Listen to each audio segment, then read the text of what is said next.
సంవత్సరాల తరబడి ఎన్ని మందులు వాడినా మీ మోకాల నొప్పులు తగ్గట్లేదా? ప్రాణ పెయిన్ క్లినిక్ లో అత్యాధునిక చికిత్స. నమస్తే రమ్మగారు. నమస్తే జయ. ఏదైనా మంచి కథ చెప్పుకుందామండి. పూర్వం ఒక ఊర్లో వెంకటావధాన్ గారిని చాలా గొప్ప పండితులు ఉండేవారు. ఆయనకి చక్కటి 4 కుమారుల తర్వాత ఒక బహు చక్కటి కూతురు పుట్టిందట. వీళ్ళకి శారద అని పేరు పెట్టుకున్నారు. వీళ్ళ భలే తెలివిగలది, చాలా తెలివైంది. అన్నయ్యలు చదువుకుంటూ ఉంటే ఇంట్లో అవి విని పిల్ల కూడా వచ్చేసేది. అంత తెలివైంది. పిల్లకి 9-10 ఏళ్ళు వచ్చాక ఈయనకి చక్కగా చదువుకున్న పిల్లకి మంచి అందమైన వరుడు కావాలి, మంచివాడు తెలివైన వాడు కావాలని బాగా వెతికి సంబంధాలు 10 ఏళ్ళకి చేసేవాళ్ళుగా 12 ఈడేరే లోపల వివాహాలు చేసేసే కాలం అన్నమాట. వెతికి దూర గ్రామంలో ఒక సంపన్న గృహస్థు గారి కుమారుణ్ణి చూశారు. ఆయన మహాపండితుడు, సంపన్నులు. పిల్లవాడి పేరు సూర్యశాస్త్రి. ఎంత అందమైన వాడో, 16 ఏళ్ళ వాడు. మహా అందంగా ఉన్నాడు, కుమారస్వామి వల్లే ఉన్నాడు. ఆ అందానికి పడిపోయి ఈయన పిల్లనిచ్చి పెళ్లి చేస్తామని సంబంధం కుదుర్చుకున్నారు. చక్కగా వివాహం అయింది. పిల్లకి 10 ఏళ్ళు, పిల్లవాడికి 16 ఏళ్ళు. వివాహం అయింది. అప్పుడే పిల్లని పంపరు కదా, ఉంచుకుంటారు వాళ్ళ దగ్గరే. ఒక 4 సంవత్సరాల పాటు ఆ పిల్ల అప్పుడప్పుడు అత్తారింటికి వచ్చేది. కానీ ఆ పెద్దగా దూరం కూడా. 1-2-3 సార్లు అమ్మాయి వచ్చింది ఏవో నోములు తీర్పించడానికి, లేదా వాళ్ళ అమ్మ వచ్చేది, కుర్రవాడి తల్లి. పెద్దగా భార్యతో అతనికి స్నేహం ఏర్పడలా, చూడలేదు కూడా పెద్దగా. ఒక 4 సంవత్సరాల తర్వాత పిల్ల పెద్దదైందని ముహూర్తాలు అవి పెట్టుకోవచ్చని వాళ్ళు చెబితే బయలుదేరి పిల్లవాడు వచ్చాడు. కుర్రాడు వస్తే వాడు అందానికి వీళ్ళు అసలు ఎంత మైమర్చిపోయారు, ఎంత బాగున్నాడు. అయితే ఏమైంది, భోజనాలకు దేమో కూర్చున్నారు, మాట్లాడుకుంటుంటే వీళ్ళు బావమరుదులు 4 బాగా చదువుకున్నవాడు. సూర్యశాస్త్రికి విద్యాగంధమే లేదు. అతని తండ్రి పెద్ద సంపన్న గృహస్థు, పండితుడు. ఆయన శాస్త్ర చర్చల్లో అక్కడ ఉండేవాడు. అతని కొడుకుని చదివించే ప్రయత్నం ఆయన చేయలే. ఉన్నాయి వాళ్ళకి సంపదలు, పెద్ద చదువు మీద ఆసక్తి చూపించలేదు పిల్లవాడు, వదిలేశారు. వాళ్ళు ఆ మాట ఈ మాట మాట్లాడి ఏదో శాస్త్ర చర్చ చేసి, మీరేమంటారండి బావగారు అంటే, అతను నన్న అబ్బాయి అన్నాడు. అబ్బాయికి ఏం తెలుసు? తెలియతే ఆ చెల్లెలు ఈ పిల్ల ఉంది కదా, అప్పటికి ఓ 14-15 ఏళ్ళు వచ్చినాయి, 14 ఏళ్ళు వచ్చినాయి. పిల్ల ఆట వీట్లలో మా ఈ చర్చల్లో పాల్గొంటూ అవునని కాదని, కాళిదాసు చెప్పింది అది కాదని, భారవ చెప్పింది ఇది కాదని, ఇలాంటి మాటలు మాట్లాడుతూ భర్తకి విద్యాగంధం లేదని పిల్లకి తెలిసిపోయి పక్కపక్క ఏమందంటే, పాలాస కుసుమం వృధ అన్నది. పాలాస కుసుమం అంటే మన ఫ్లేమి అని చెట్లు ఉంటాయి చూడు, అగ్నిపూలు అంటారు. పెద్ద చెట్టు, చాలా పెద్ద చెట్లు, ఎర్రటి పువ్వులు పూస్తాయి. ఆ పువ్వు ఊరికి అందమే, దానివల్ల ఏముండదు, దానికి వాసన ఉండదు, అది పూజకు పనికిరాదు, ఎందుకు పనికిరాదు, పువ్వు మాత్రం అందంగా ఉంటుంది. ఇతను కూడా అలాంటి వాడే, చూపులకే అందగాడు అనేసరికి అతను చాలా అందరు నవ్వారు. తర్వాత సర్దుకున్నారు. కానీ భలే అవమానపడ్డాడు. ఇంత మాట అంటుందా వాళ్ళందరి ముందు. అతనికి తనకి చదువు లేకపోవటం వల్లే ఈ మాట అనిపించుకున్నానని అనిపించింది. తను అన్నదని స్పష్టంగా నీకేం రాదని అంటోందని తెలిసిపోయింది. కానీ చదువు లేదు అనేది చిన్నతనం వచ్చేసింది. అక్కడి నుంచి ఇంటికి రాకుండా అట్నుంచటే కాశీకి ప్రయాణమై వెళ్ళిపోయాడు చదువుకోవటానికి.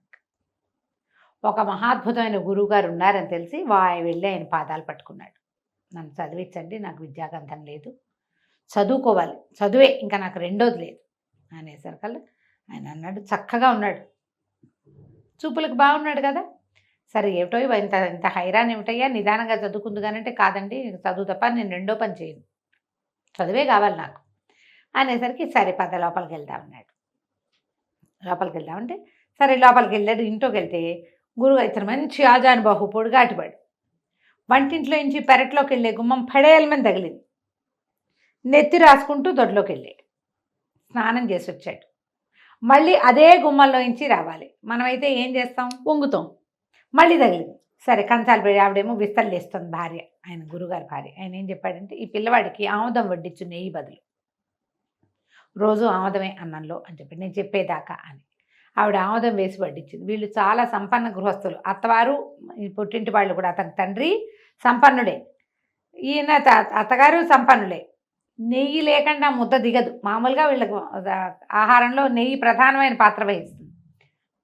మాట్లాడలా, తినేసాడు. అక్కడి నుంచి ఏం చేశారు, ఈయన చెరువు గట్టుకు తీసుకెళ్ళి అక్కడ కూర్చోబెట్టి చక్కగా అక్షరాలు ఓనమాలు దిద్దిచ్చారు. ఇసుకలో ఓనమాలు దిద్దిచ్చారు. అక్షరాలు దిద్దుకుంటుంటే అందరూ జయంతుడో కంతుడో మన్మధుడో లాగా ఉన్నాడు. ఎంత బాగున్నాడు అని వాళ్ళందరూ తనకేసి చూస్తున్న ఆడవాళ్ళు. అబ్బాయికి స్పృహ కూడా లేదు, తను చదువుకోవాలి అంతే. అంతే. రోజు యథావిధిగా ఆ తలుపు తగిలేదు అతనికి. అబ్బా అనేవాడు తప్ప తనకి తప్పుకోవటం అతని బుర్ర పనిచేయలే. ఆ విషయం ధ్యాస లేదనమాట, ఫోకస్ లేదు. ఆవిడ రోజు ఆమోదమే వేసి పెట్టేవారు. ఒక 5 ఏళ్లకి మొత్తం విద్య అంతా పూర్తయింది. నీ విద్య అయిపోయిందిరా నాయన అని చెప్పారట గురువుగారు. మర్నాడు పొద్దున లేచి స్నానం చేయటానికి తొట్లోకి వెళ్తూ తలుపు తగలంగానే గుమ్మం తగిలేసరికి అన్నట్ట, ఏంటంటే గురువుగారు ఇంత గుమ్మం ఇంత పొట్టిగా ఉంది, 5 ఏళ్ళు తిన్నాడు దాని దెబ్బ. ఇంత పొట్టిగా ఉందేమండి గుమ్మం బాగు చేయించుకోవాలండి అని చెప్పాడు. వచ్చేటప్పుడు దెబ్బ తగల, జాగ్రత్త పడ్డాడు. అక్కడి నుంచి గురువమ్మగారు అన్నం వడ్డించారు. రోజు గురుగారి పక్కన కూర్చొని తినేవాడు. ఆ కాలంలో ఏం చేయాలి, 2 పూట్ల అన్నమే కదా, అదే కా పద్ధతి. అడిగితే అన్నం ఏమిటండి గురువమ్మగారు ఆవదం వాసన వస్తుంది అని అడిగాడు. అడగంగానే గురువుగారికి నవ్వు వచ్చింది. నెయ్యి ఇవే అని చెప్పాడు. ఆవదం అన్నం పక్క పెట్టుకుని నెయ్యి వేసుకున్నాడు, అన్నం తిన్నాడు. ఈయన అన్నారు, అయిపోయి నీ చదువు అయిపోయింది.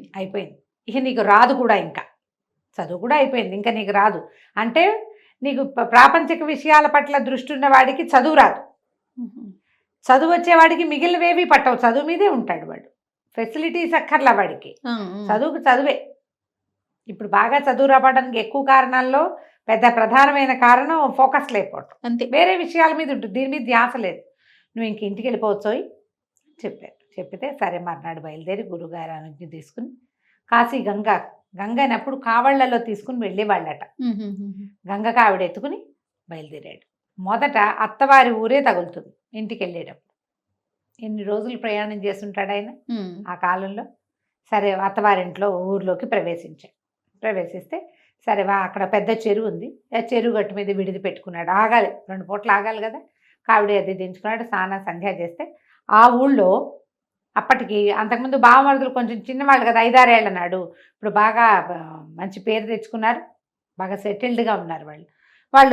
చెరువుకి సంధ్యావందనానికి వచ్చి ఇట్లా ప్రవరాక్షుడిలాగా వెలిగిపోతున్న ఇతన్ని చూసి మా ఇంటికి రండి సాపాటి కానీ భోజనానికి రండి అని తీసుకుపోయారు. భోజనం మా ఇంట్లో గుర్తుపట్టారా? వాళ్ళు గుర్తుపట్ల. ఇంటికి తీసుకెళ్తే ఆ కాలం ఏంటంటే ఇట్లా అవమానపడి అల్లుడు అత్తవారింట్లో నుంచి వెళ్ళిపోయి ఆత్మహత్య చేసుకుంటాడని నమ్మారట వాళ్ళు.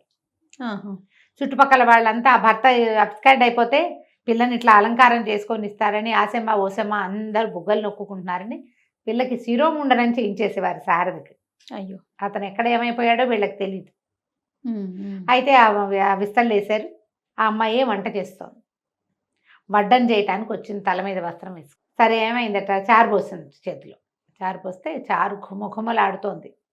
ఘుమఘుమలాడాల్సిన చారు ఘుమఘుమ లేదు, ఎందుకంటే అందులో ఉప్పు లేదు. ఈయన అన్నట్ట చారు సమ్మిశ్రితం, శ్లోకం పూర్తిగా గుర్తులేదు నాకు, ఏమంటారు దాన్ని, మన అల్లము అవి వేసున్నాయి, కొంచెం కించిన లవణం చేతి ఇంకొద్దిగా ఉప్పు ఉంటే బాగుండేది, పాలాస కుసుమం వృధా అన్నాడు. ఎట్లా పాలాస కుసుమం అందంగా కనపడుతుంది, అన్నీ ఉంటాయి కానీ దానికి వాసన లేదు, కొంచెం ఉప్పు వేస్తే పాలాస కుసుమం లాగా వృధా అవ్వకుండా ఉండేది ఇది అనేసరికల్లా అని అమ్మాయికి వేసి చూశాడు. భార్యను చూస్తే జాలేసింది అతనికి. తను లేచి వెళ్ళిపోవటం వల్ల అవమానపడే అల్లుడు వెళ్ళిపోయాడని అమ్మాయికి జుట్టు లేకుండా పాపం దానికి తెల్ల బట్టలు కట్టించి వెలుగులేని జీవితంలో ఉంది. జాలేసింది కానీ ఆ లోపల అవమానపడిన ఉడుకు పోలేదు ఆయనకి. వాళ్ళ ముందు తనను అవమానపరిచిన వేడి పోలేదు అని ఈ మాటలన్నీ ఆ అమ్మాయి మొహం కేసి చూసేసరికల్లా ఆవిడ కూడా ఆ పాలాస కుసుమం వృధా గుర్తొచ్చింది. ఓకే, తేరిపారు చూసేసరికల్లా గబగబా పరిగెత్తుకుంటూ వెళ్ళిపోయింది, గిన్నె లోపలికి పుచ్చుకుంది. వాళ్ళ అన్నయ్యకి ఎగసాడు, శారదా చారు గిన్నెదే అమ్మ వెళ్ళిపోయావు లోపలికంటే మీ బావగారేరా అని చెప్పింది లోపల నుంచి. వాళ్ళు ఆశ్చర్యపోయారు. ఒక్క అక్షరం రానివాడు ఇంత జ్ఞానిగా చెప్పటం ఏంటి, ఇంత జ్ఞానం, ఇంత పండితుడు అవటం ఏమిటి, ఎంతో ఆశ్చర్యపోయారు. అక్కడి నుంచి వాళ్ళ అమ్మా నాన్నలు కూడా రప్పించి తర్వాత శుభముహూర్తం పెట్టి ఈ జుట్టు కొంచెం పెరిగాక అత్తవారింటికి సగౌరవంగా పంపించారు. భార్య అన్న ఒక్క మాటకి అవమానపడి చదువుకున్నాడు. పండితుల కాలం అది ఇప్పుడు ఏమైనా పెళ్ళాన్ని చెంపలు వాయి కొడతారు, అంతేగాని తమ పద్ధతులు మాత్రం మార్చుకోరు. మార్చుకోరు. అవును రమ్మగారు. ఇప్పుడు ఆయన తమ పద్ధతి మార్చుకున్న జీవితమే మారిపోయింది చూడు, ఎంత అద్భుతమైన వ్యవహారం కదా. అది కంచికి మనం ఇంటికి. చాలా బాగుంది రమ్మగారు, సూపర్. నమస్తే. నమస్తే. సుమన్ టీవీలో మీ పర్సనల్ అండ్ బిజినెస్ ప్రమోషన్స్ కోసం కింది నెంబర్కి కాంటాక్ట్ చేయండి.